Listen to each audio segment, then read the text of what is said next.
So we're going to be able to see lots of different views. Back to you, Casper.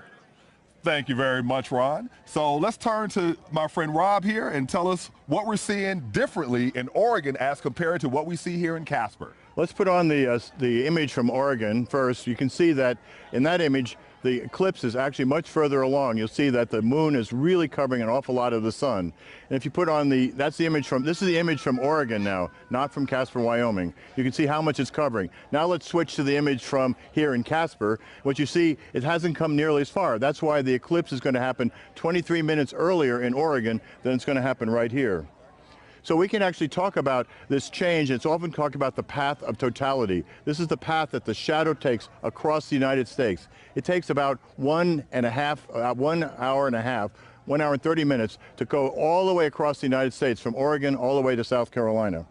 And we can see the animation here. One of the cool things is that if you're on the path of totality, you can actually see the moon shadow racing toward you across the landscape from the west. And once totality is over, you can see it race away in the east. Now, I'm one of the few people on Earth who can actually run at the same speed as the eclipse. But if you can't, just look to the west and look to the east and you'll see how fast it moves.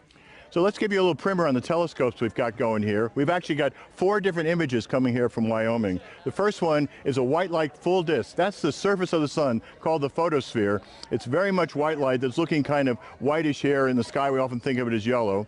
And that's the photosphere. That's the part of the sun that we normally think of and see. We also have a close-up of white light, so we can see those sunspots now that we're just talking about over there at the 9 o'clock image. Now, if we go to the next filter, we actually have a special filter called the hydrogen alpha filter. This is a filter that only picks out a very specific wavelength of red light that shows the hydrogen that's actually in the gas above the surface of the plasma. It's in the chromosphere.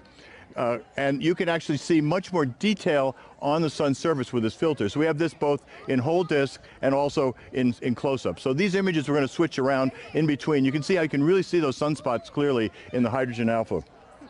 So we got, there's a whole thing about the surface of the sun. It's got all these layers. Talk a little bit about that to us. Yeah, so what we call the surface of the sun really isn't a surface at all. It's 100 times less dense than the air we're breathing right now. But that's the location where the light is not absorbed when it leaves us. But there's a strange property of the sun, and that is, as you move away from the surface, due to the action of magnetic fields, the atmosphere actually gets hotter. So the H-alpha telescopes shows us material that's about 8,000 degrees. The chromosphere, the red ring around the edge, is about 20,000 degrees, and then the corona is 1,000,000 degrees.